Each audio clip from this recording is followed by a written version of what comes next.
Hello, I'm Susan Goldberg from Fielding Graduate University. With me are some of the members of our Qualitative Research Lab. It's Fielding's Qualitative Research Lab. I am sorry we're doing this as a recording. It would be so much better if we could do it in person, or if not in person, at least be able to interact with you. So I hope we can engage you enough in this by doing this recording. I'd like to tell you a little history of this project. In early 2020, the clinical psychology program at Fielding was obviously concerned about how COVID is affecting graduate education, both faculty and students. And we started meeting as a group, a number of the faculty, trying to figure out like how are students at Fielding and other places dealing with being students during the pandemic. It's hard enough to live during the pandemic, we thought. It's even harder to have to be a student during the pandemic. So we were curious about what graduate students at Fielding and elsewhere were experiencing during the pandemic. Amy Taylor and I, who have this run this qualitative research lab, we volunteered to do this qualitative study. So that's how the study emerged. The entire lab has participated, and they'll talk about it during the program. It's actually pretty exciting that we have, I think, never met in person. So all the work that we've done has been on Zoom like this. So maybe it's appropriate that we do our presentation on Zoom. All of our meetings have been on Zoom. We've analyzed, we've conducted the interviews, the focus groups, everything is on Zoom. So it's definitely a very virtual experience, but we've tried to make it real and lively, which it has been for us. We have been meeting regularly, and we are still analyzing the data.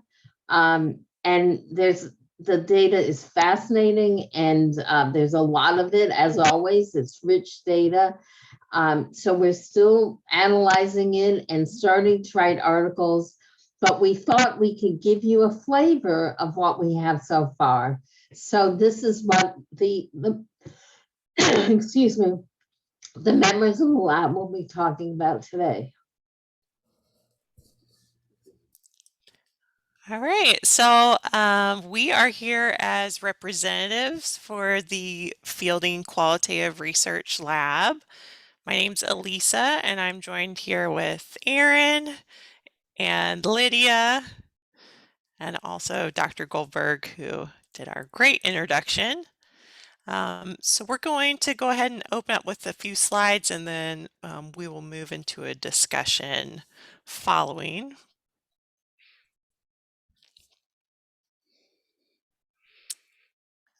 So we are focusing on lived experiences in the COVID-19 pandemic. This was a project that we started last year and are still in the process of analyzing.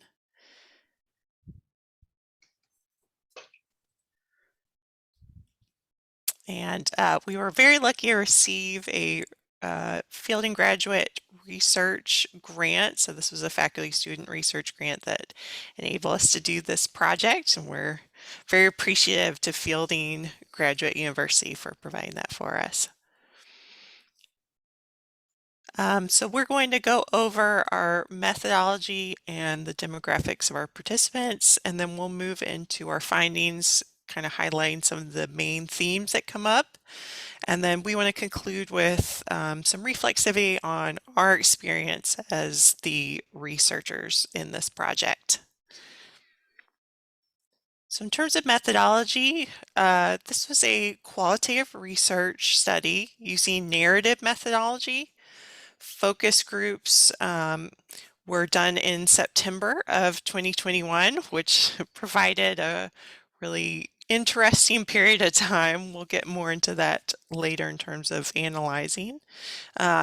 these focus groups were done completely on Zoom.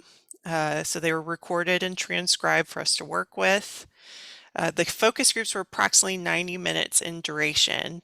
And I think I should highlight here, focus groups, oftentimes we associate that with more of, let's say, marketing or different types of gathering data. This was sort of a unique experience in that we were using this in a qualitative setting, but we thought it was really important to give a space for members to connect together and have this shared experience to review going through the pandemic. So we opted to use the focus group over maybe one-on-one interviews or different types of formats. And I think it turned out into a really special way of gathering information, but also connecting the participants to one another in a time that's been really isolating. So during these focus groups, facilitators ask open-ended questions about the experiences that people had during the COVID-19 pandemic. So questions would be things like, what was your relationship to school like during this time? Or can you speak to maybe meaningful experiences that occurred during the pandemic? We are still conducting analysis, but we have already been able to see some of the themes that are coming out. So those are the ones that we are going to highlight today for you. So for our methodology in these focus groups, we had 2 graduate student researchers that led the focus groups. There were 3 different focus groups, and those each had different researchers leading them. We also had faculty and student silent observers. We thought this was particularly important with Zoom because we are unfortunately not able to be in the room with our participants. So silent observers were really able to tune into facial expression or noticing things that might not be caught as we're kind of shuffling around boxes on a screen in our Zoom setting. And our student researchers are very diverse in terms of race and ethnicity, their year in the program, geographical location, and theoretical orientation. So we really all bring very unique backgrounds and perspectives to our analysis and to the study. All right. We also had specifically some faculty participants who engaged in these focus groups. Our faculty participants included 4 faculty members. 2 of these identified as female and 2 identified as male. Our faculty participants were also diverse in geographical locations, and they held diverse roles in the program, such as research specialty or clinical training specialty. For our student groups, we had a total of 17 participants across 3 groups. They ranged, in age and year in the program, their geographical location, and had diverse cultural identities. We would provide more specifics on that, but we didn't actually ask for, them to identify their race, gender, or anything else. It comes up in some of the conversations. I don't believe we're going to talk about that today, but we might be able to in our discussion afterwards.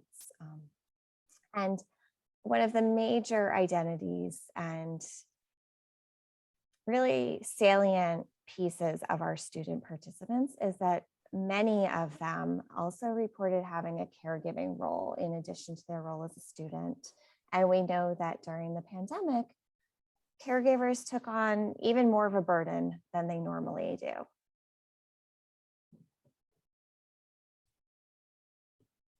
And now we're going to move into our findings. So we, as I say, we're still working on the findings. We're going to highlight some of our findings, and we found it hard to conclude with a definitive sense. So we we label them as dialectical findings, people talking about the issues on both sides. So we're highlighting for this discussion four themes and dialectical themes that came out. One is isolation versus connectedness. Another is despair versus resilience. Another is disintegration versus integration.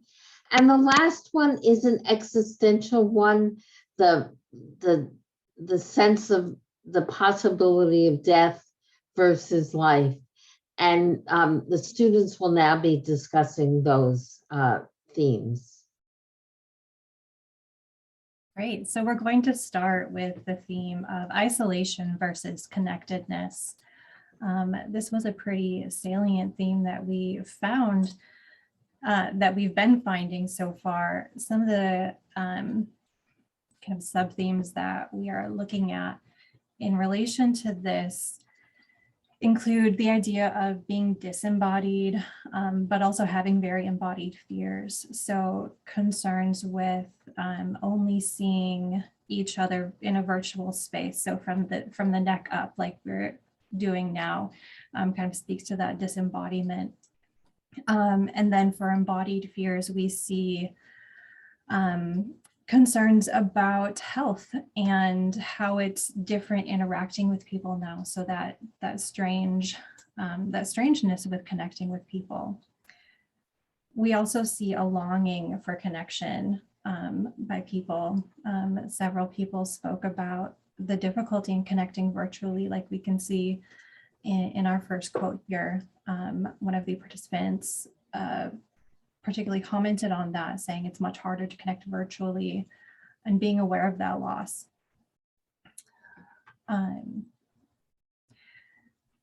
Other participants talked about connecting with others virtually and the changes versus not changes that had in their particular interactions.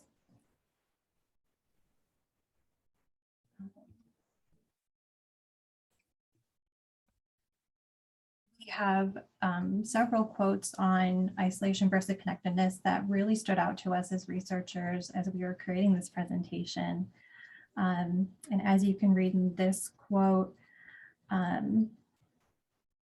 there's a strangeness and an oddness, but also a sense of connection with how people have been interacting with each other, especially for students.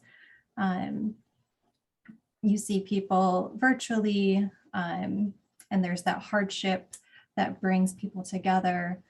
But also there's a sense of loss and missing casual contact that you get when you see people in person.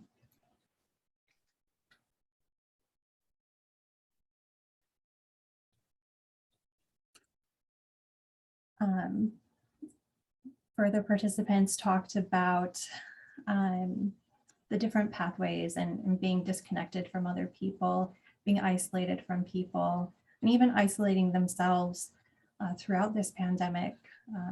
We were dealing with, as a global community, dealing with some very difficult times, and still are. So withdrawing as a sense of protection, but also a longingness for interactions with other people. I'm just going to kind of piggyback a little bit off of what Lydia was saying, but I think having students that were in really different parts of their graduate school journey was also interesting because you know, there were some expectations in terms of connectedness or making connections that were not fulfilled, especially for newer students versus, you know, some of the students that were farther along in their program were able to maybe shift how they connected to others or finding that they were reaching out more or texting more with their colleagues. So, you know, there was a lot of just sort of managing ideas of what you thought school was going to be like, especially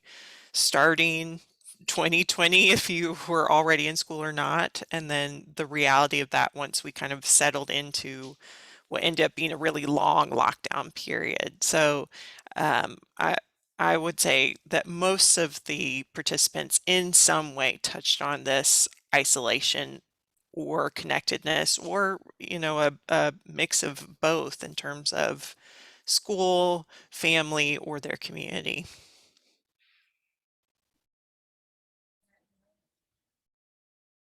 Absolutely, Illysa. And we're going to move into despair versus resilience now. And what we saw a lot of here was this discussion of the despair that happened, especially at the beginning of the lockdown. We had participants mention that family members were concerned that, due to the lack of toilet paper that we were experiencing and other like panic buying at the very beginning, that the grocery store, the shelves were bare, and that created this sense of despair. How do we meet our needs?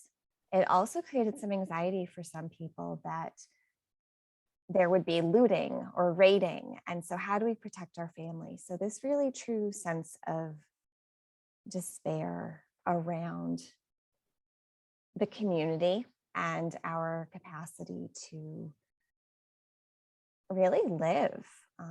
One participant even mentioned that she and her friends were jokingly referring to it as being like a purge movie, where you're really just trying to survive. So that was a lot of the despair. And on the flip side, there was so much resilience to be found in our participants and in our communities, with a lot of personal meaning making.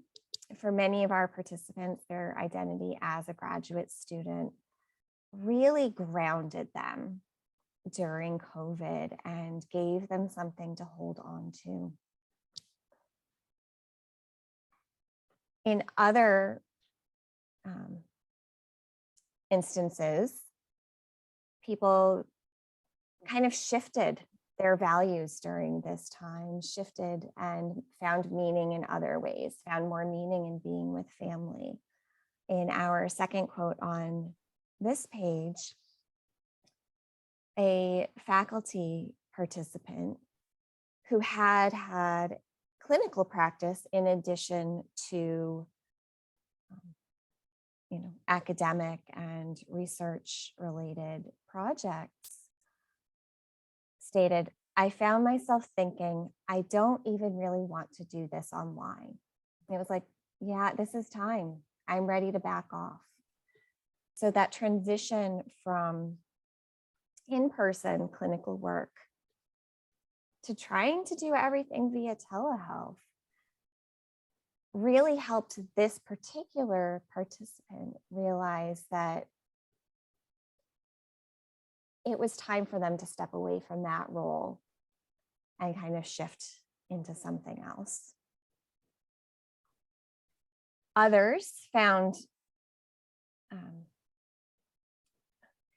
a variety of ways to try to manage those feelings of despair, including doing everything they could to learn about epidemiology, to find out what was happening so that they could maybe intellectualize it a bit, hold some of that anxiety away, or really kind of determine what does it mean to be a person right now. We don't have any quotes speaking to it, but some of the participants also talked about really more of a societal meaning making during this period and what it was like to come together, or in some cases fall apart as a community. In particular, we had some students who talked about joining the Black Student Association during this time and having that be a really core piece of their experience and grounding them and helping them to find meaning.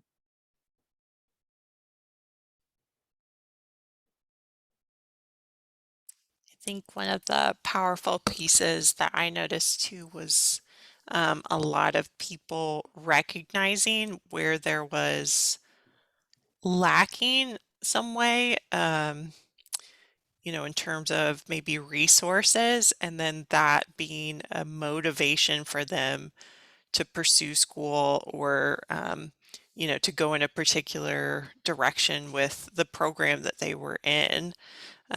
So really seeing the negative impact that COVID was having and then making a point to transform that into a motivation and a driving factor for them. So I'm going to touch on our third theme here, which is disintegration versus integration, and really thinking of this more along the lines of a almost experiential type way. So looking at how people in the group maybe took varying emotions that they had or particular responses to COVID, and then integrating them and sort of being able to make that a part of them and use it in hopefully healthy ways. So I particularly like this quote. This was from one of our participants at the end of the group who reflected, but I think that just going through all this brought back some of the emotion and the heaviness of the pandemic that I almost just didn't let myself think about. So there was almost this disconnection that they had between how painful it was for them to go through, isolation, quarantine, the COVID experience, and then they hadn't really processed any of that until they had to sit down and sort of listen to other people's experiences. And there were several participants that had that kind of reflection, like, I thought everything was okay until I sat here for 90 minutes and really had to reflect on it. So just this recognition that maybe there were parts of the pandemic that they hadn't fully realized or integrated in some ways. They were maintaining it sort of distinct from themselves or on this shelf until they were ready to face how intensive an experience that this was. So I think there's a few more. Yeah. Oops. Yeah. So this is similar to our other participant, but I saw this participation, this research be a kind of way to also help myself move forward. And again, that's the idea of if I can integrate this experience and all the things that happened to me in a way that sort of makes sense and in a way that I can fully hold that space, then I can maybe start to move forward. And I think we'll kind of touch on this later, but we were doing these focus groups September 2021, which I know time has become very distorted for us at this point. But if you kind of think back, that was really sort of the tail end of our honeymoon period with vaccines coming out, mask mandates being lifted. People were sort of beginning to have optimism again. And then very shortly after that was we went back into heavy mask mandates and Omicron and all of this kind of new wave of fears coming in. And so it was interesting and sort of a privilege for us to capture people at this exact moment because they felt like they had had enough space away from the worst of the pandemic that they could really start to process and heal from it. And it's been really interesting going back and looking at our research now that we are hopefully on the tail end of another big round of kind of masking and fear.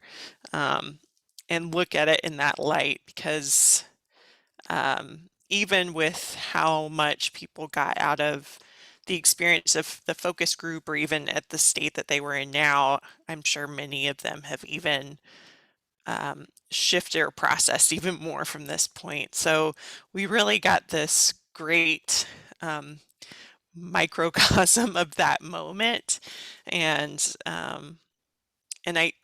my hope is that the participants were able to sort of sort out some of their feelings, and not only connect more with themselves, but connect more with the other participants or this experience as a whole, and start to be able to move forward from what they went through. So just to finish out with this quote, this individual expressed a lot of gratitude, recognizing that even though everybody was in sort of a different position, they all had this sort of baseline experience that they could come together on, and that helped them sort of make sense of this. So really kind of beautiful moments that we got to share with our participants.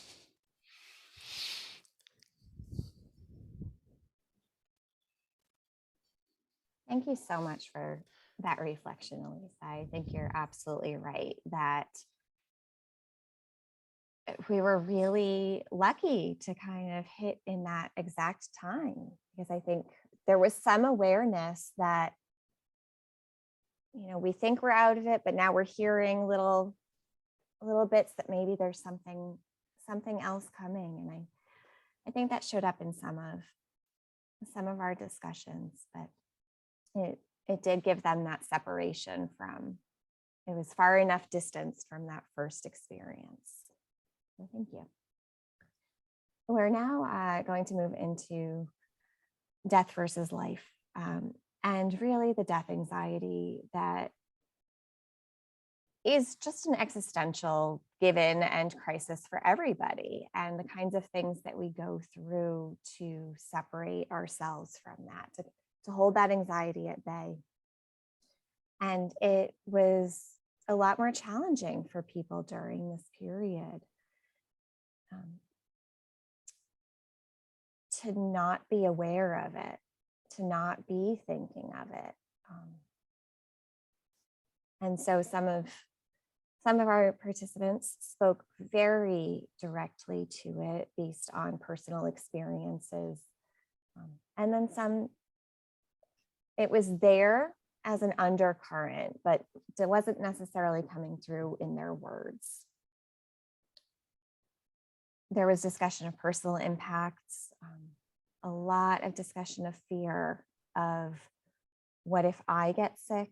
What if my spouse gets sick? What if my children get sick? What if my parents get sick? And that unspoken, for most, that underlying unspoken fear is that if they get sick, they'll die. Especially as we were reflecting on kind of the beginning of the pandemic, when there were much higher fatality rates. We didn't have vaccines. There was uncertainty even about how the virus was transmitted. I believe one of our participants talked about, ordering groceries, having them sit outside for a number of hours and then washing them down. Or their spouse having to kind of go through like a decontamination process. So there was a lot around that, just bringing it more into awareness. And one quote that we share here that we found particularly poignant was that one of our participants was in labor when they became aware that things were shutting down in their city. So that the kind of curtain between life and death becomes a lot thinner at that moment. And so it was something that we really wanted to highlight here, that there became that awareness of that dichotomy death versus life in that time. And I think, between our across the board with our students and with our faculty participants, we had a pretty wide range of ages. So for some, it's, fear for their children, young or grown children. Some even express, fear of putting their faculty in danger if they were interacting with them in person, or parents. So, nobody was really immune to that fear for their own health and safety, but also how they would impact other people. And I don't know that anyone really directly addressed it in the group, but certainly something we've talked about as researchers is, when else in time have we had to fear that we could unknowingly harm someone else to this level? If we are asymptomatic for COVID, especially in the early stages, like, we could have dramatic impacts on other people and not even know that we were dangerous. So I think there was just so much fear packed in there, for ourselves, for our loved ones, and for the greater society. It was just overwhelming to hold that level of anxiety in there. And I think it was difficult for people maybe to speak directly to that. So we got kind of these workarounds a lot of times in our focus group. But I still think if you see some of the quotes here, and for us to elaborate, I do think it came out a lot of times, maybe just in more indirect ways. Um, yeah. Did have a few participants talk about the direct fears that they were experiencing related to death and illness, and a few participants had very serious health concerns prior to COVID and during COVID, and there's a lot of fear there that we saw. Like Illysa was saying, there was a bit of a workaround, not directly addressing it, but rather skirting around the periphery of it. Perhaps as a chance, as a way to protect themselves, or avoid thinking about it in too much depth in this format. But we did have participants address their fears, certainly, and regarding death and life, and the uncertainty with how these are going to interact, not just for them, but for their families as well. And Erin, I don't know if you want to speak, because I think you directly interacted with this participant maybe, but Good. this was a unique challenge, I think, for them, even with considering the vaccine, if I'm correct on it.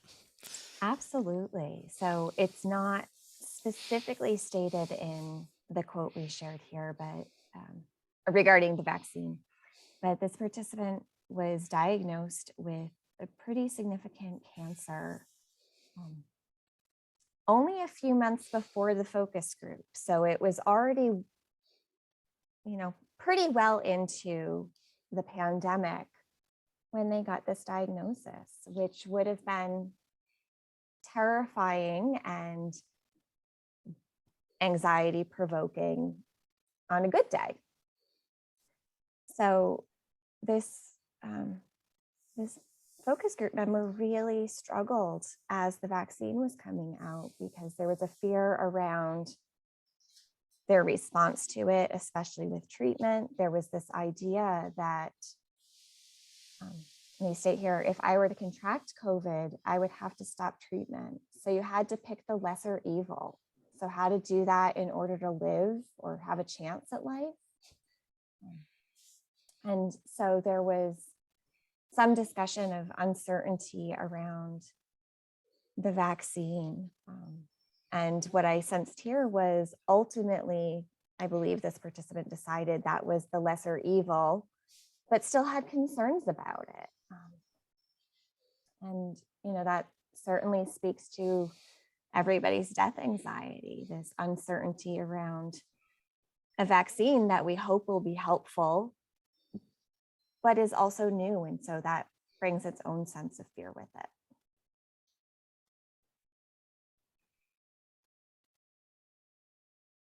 And we are now going to move into our reflexive section, where we're going to close out the PowerPoint and just have a discussion where we talk about kind of what it was like for us to be experiencing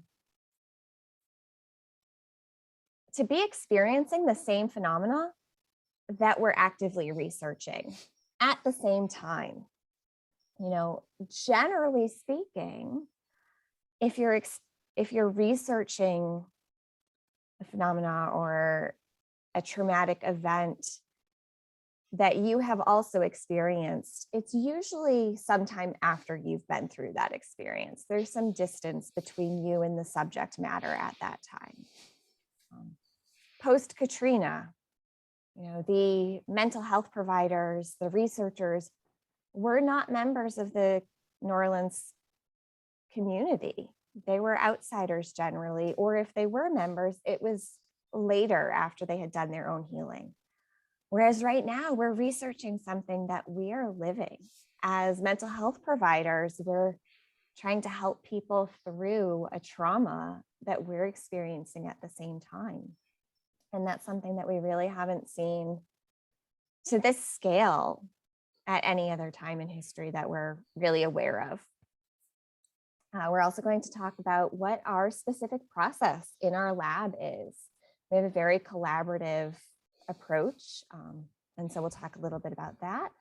And then going back to the, you know, being in the Brady Bunch boxes on Zoom all the time, what it was like to navigate qualitative research and be able to kind of still have that richness and depth that is, you know, the hallmark of qualitative research in a virtual format.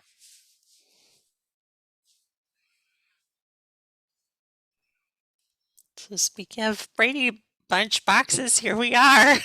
Mhm. You know, I think in particular, so not only are we, you know, fellow travelers with the pandemic, but we are also fellow travelers in that we are currently in school as well. So we can sort of understand the scholastic struggles of our participants on top of everything else. It was a very interesting experience in that way. Yeah, and as in the pandemic, as participants in the pandemic, we also may be losing people and watching family and friends get ill. So we're asking participants to talk about their experience of the pandemic while we're also experiencing it and worrying about it. Absolutely. Yeah, as Illysa and I were both researchers who led focus groups. And so I certainly can't speak to her experience or the experience of any of my colleagues who were in that position. But I recall for me, there were so many moments during this discussion where I was pulled. I wanted to speak and had to kind of tell myself like, oh, no, you're not here to talk. This is not about you processing or connecting. You're here in this research role, and really having to pull myself back. I also noted, and this is a slight veering off of that, that we're also students in a clinical program. We're training not just to be researchers or scholars, but we're training to be mental health providers. And there were many moments where, and I believe we spoke about this in lab, so I am speaking for the group here, that our clinical brain kind of wanted to treat it like group therapy at times and really wanted to elicit more to go into that. Our participant who shared about her cancer diagnosis, there was a really internal struggle for myself in wanting to go down that therapeutic route with her and recognizing that it wasn't the venue for it. And so that was something that I know I struggled with during conducting my group. I don't know, Illysa, if you felt that way at all with yours. Yeah, absolutely. I think there's that, obviously we still want to use our clinical skills. I mean, I don't think we were in there as robots by any means, but it was very challenging to not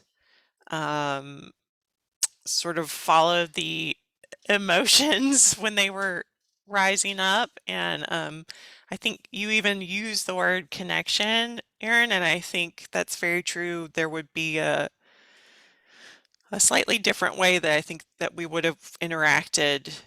Was this not a research focus group? Even just having those moments of such deep empathy for many of our participants and having to, really sort of parse through a lot of those competing like inclinations, of how we should follow through on those. And and Lydia, you may want to speak to this too. Even for me, just reading the transcripts or viewing the videos, just so profoundly impacted and drawn to people's stories because they are so close to our own experiences in some ways. And I think for me, it especially highlighted not just the researcher role, but the virtual format. I'm viewing these people in their home in their most intimate setting, and I'm listening to these incredibly impactful stories that they're telling that I feel on a personal level, and yet there's that virtual disconnect that's happening too. So I mean, guess going back to our disembodied feeling, there really was that, just not being able to even have my biorhythms reach out to them or something like that was really hard. I think it was hard. Yeah. Yeah, I certainly agree with that. My role is a little bit different than Illysa's and Erin's, just because I entered the program and the qualitative research lab specifically after these focus groups had been conducted. So it was a little bit different for me coming in. But like Illysa was saying, there were certainly parts of the transcripts and watching the videos that really pulled to me, because these are things that I've experienced as well. A lot of the participants talked about, not meeting people in person or not having the opportunity to gather in person. And that's something that I've experienced starting off in this program is not having ever met anybody in person, only seeing people from the shoulders on up. It's a very strange experience. From a researcher perspective, it poses some challenges. We're not getting that full body picture. So what are people doing with their hands if they're not, in the video? What's going on behind them? What's going on in their lives? All of these things are things that we can see and not see at the same time. And it creates a complex thing to navigate as a researcher, and it's fascinating.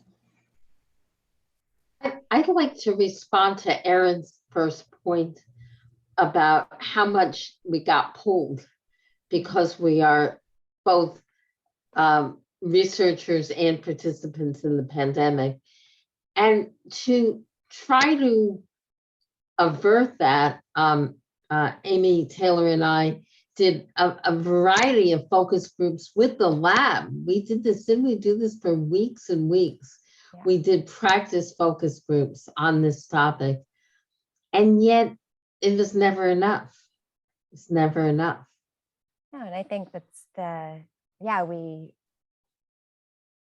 ran groups in lab where we did get to see, to speak to our feelings and experiences about things. We ran groups in labs to practice being the researcher in charge. But the stories were different. The experiences were different. There's certainly these common threads, but some of our participants shared some really deep, almost extreme experiences that, while those of us in the lab certainly talked about our own experiences, maybe didn't pull in quite the same way.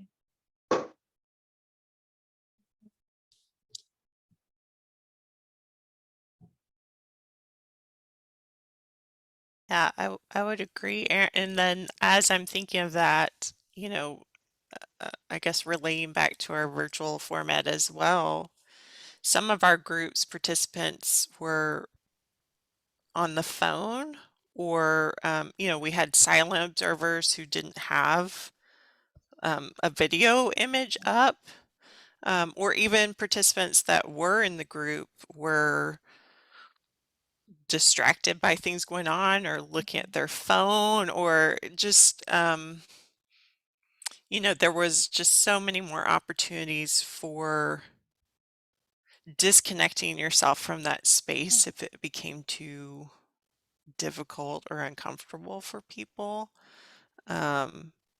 which I don't think would have occurred as much had we been doing these in together in the flesh to say, like, there really was the opportunity for people to kind of move in and out of that place, sort of at their leisure a little bit, I think. That was one of the other themes that we didn't talk about in this presentation, but we definitely noted it, that there were like waves of emotion in the group. It would be lots of intensity. Maybe someone talking about their children almost dying, and like everybody was sort of overwhelmed, and then it would go into something maybe a little less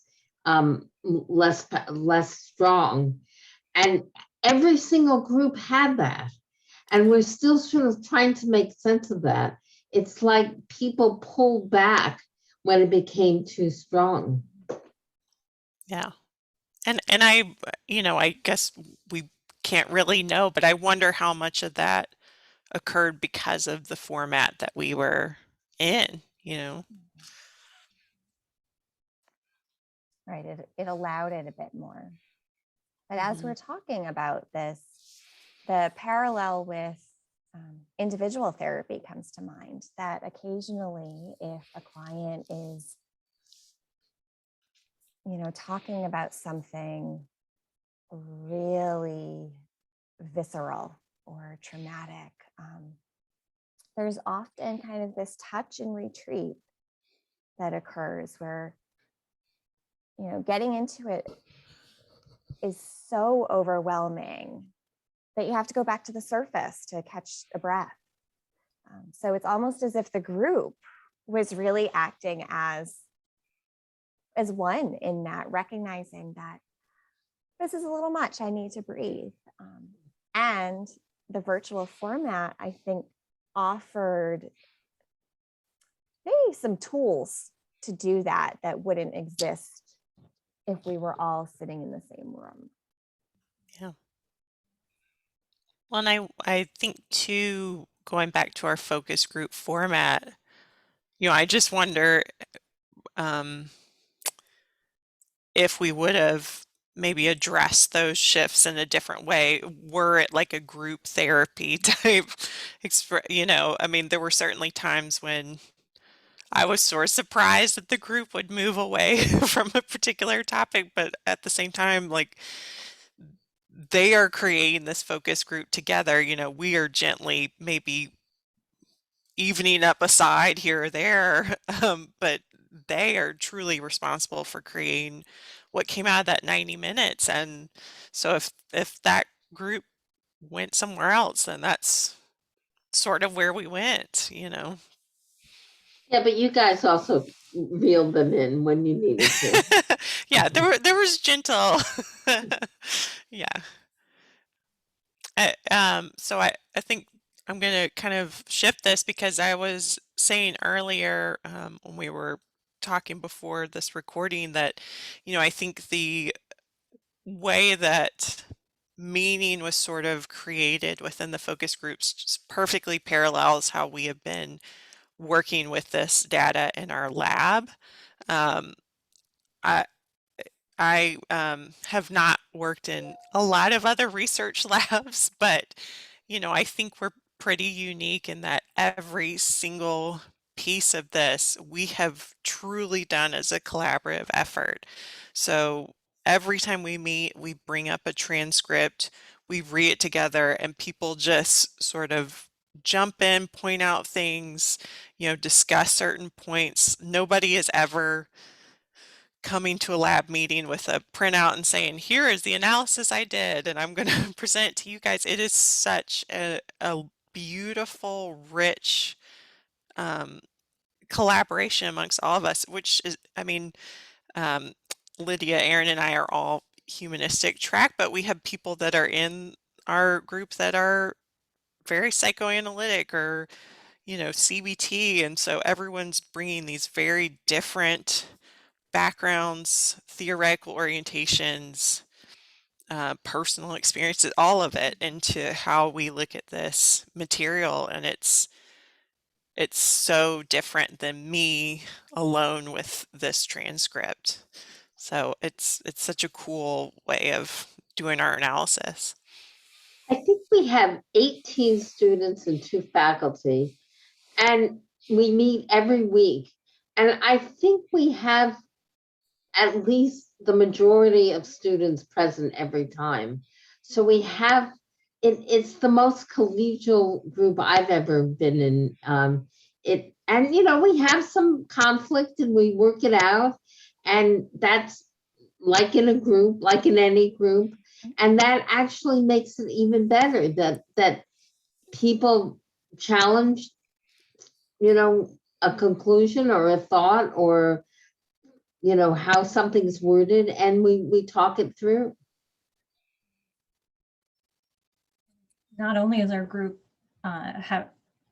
not only does our group come from those different theoretical orientations, but different years in the program, different experiences, different clinical experiences prior to this program, different geographical locations, all of these things add more to that richness of, okay, how am I experiencing this data that we're collecting and analyzing?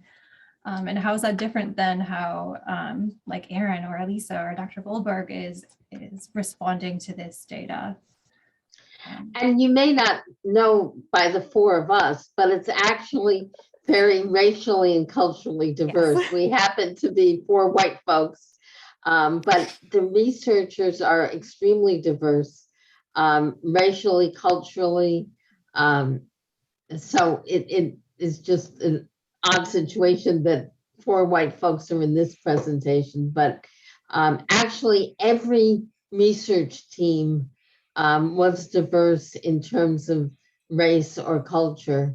And we intentionally did it that way so that participants will feel like the researchers understand my experience. Yeah, I mean, we touched, it was briefly included in one of the quotes, but one of the groups did touch on the experience of George Floyd and the Black Lives Matter movement during COVID. And, you know, I personally was really grateful to have such a diverse lab to view that because, you know, I did experience that from a very white privileged place. And so for the other researchers to give context to that, from their standpoint, I think really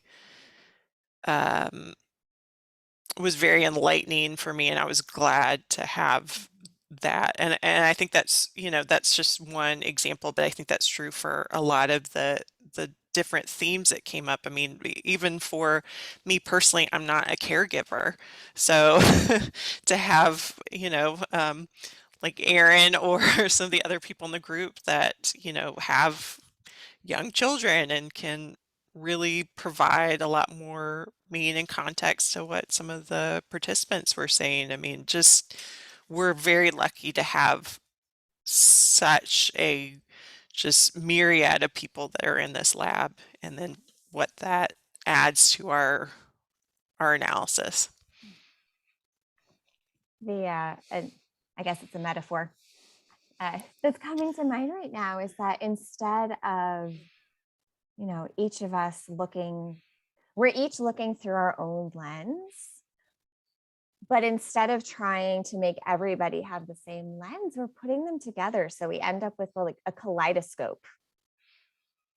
And I think we just end up finding or viewing, our data and these groups in a much richer, more colorful, beautiful way, because when you're just looking through one lens, there's pieces you're missing. So, And in fact, we are planning to do several more groups because in part we realized that issues were brought up like social justice and Black Lives Matter that weren't explicitly asked about during the groups. And so we learned this was processed in the lab. And so we are hoping that the next set of groups will focus more on those issues. I love your kaleidoscope analogy, Erin. Did you just come up with that? I did. See, there's just such brilliant people in this lab. And I think we're actually about nearing the end of our time. I wonder, does anybody have any other brilliant thoughts that they'd like to share before we sign off? Well, I'm really sad that we can't hear your questions, your comments, your reactions. And this is an odd talking about virtual meetings. It's just odd that we can't hear your questions. And we like to do that. So if you do have questions, please email me. We've got to do a slide on it. My email is sggoldberg@fielding.edu. Email me and I will pass it on to the lab and we'll get back to you. So if we can't do it in person, at least we can do it by email. Yeah, and our slides will also be made available so people can certainly go back and view some of the quotes, or if you want to spend more time with anything that we went through. We certainly appreciate you spending the time with us, even if it is disconnected and virtual. We appreciate it. And we can't even see you, but we can imagine you. Right. And we hope that you enjoyed today's journey with us, and we wish you the best on yours. Thank you.